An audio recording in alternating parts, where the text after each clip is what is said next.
China ungkap Australia di balik pemberontakan Papua, tujuannya mewujudkan NKRI terbelah.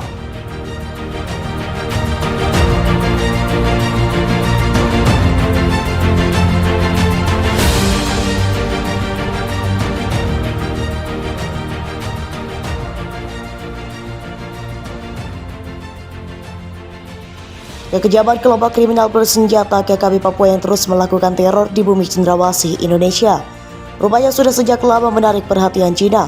Media China bahkan tak sungkan untuk membongkar dalang di balik KKB Papua yang terus berulah di Indonesia. Terbaru, bahkan seorang tukang ojek menjadi korban kebrutalan KKB Papua. Tak hanya menyerang aparat keamanan TNI Polri, KKB Papua rupanya juga tak segan mengeksekusi warga sipil.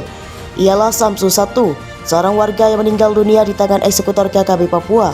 Dikutip dari Antara, Samsu 1 merupakan korban aksi penembakan KKB Papua di Kampung Kibogolome, Distrik Kilaga, Kabupaten Puncak, Papua. Meski sudah sejak lama meneror warga Papua, KKB hingga kini belum bisa diberantas aparat Indonesia. Media negeri Tiongkok sudah sejak lama membaca akal mulus Australia yang disebutnya sengaja ganggu keamanan Indonesia. Hal ini seperti dikutip dari artikel terbitan 163.com pada 17 Desember 2020 lalu. Media Cina itu secara terang-terangan menyebut jika Indonesia jauh lebih kuat dari Australia. Indonesia tidak diragukan lagi merupakan hambatan terbesar yang mencegah Australia untuk bergegas keluar dari Pasifik Selatan. Australia tahu bahwa meningkatkan hubungan dengan Indonesia akan membantunya membebaskan tangannya untuk menerapkan strategi Brexit ke Asia untuk memperluas tangannya ke Laut Cina Selatan. Indonesia, tetangga yang kuat, sedang berjuang, tulis 163.com dalam artikelnya. 163.com menyebut jika Indonesia kuat karena memiliki industri yang padat. Indonesia yang memiliki industri manufaktur yang kuat dapat memasuki pasar Australia yang luas. Dan Australia yang memiliki sistem industri yang lemah juga dapat mengimpor produk industri dengan harga murah untuk memenuhi permintaan pasar, yang merupakan tipikal win-win solution, lanjut media Cina tersebut.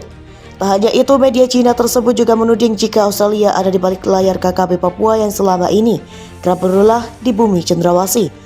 Australia telah mencoba untuk ikut campur dalam urusan internal Indonesia dengan kedok hak asasi manusia, mengkritik pengenalan amandemen hukum pidana Indonesia, ketidaksetaraan etnis, tindakan keras terhadap pengedar narkoba, dan dukungan di belakang layar untuk pasukan separatis di Papua Barat.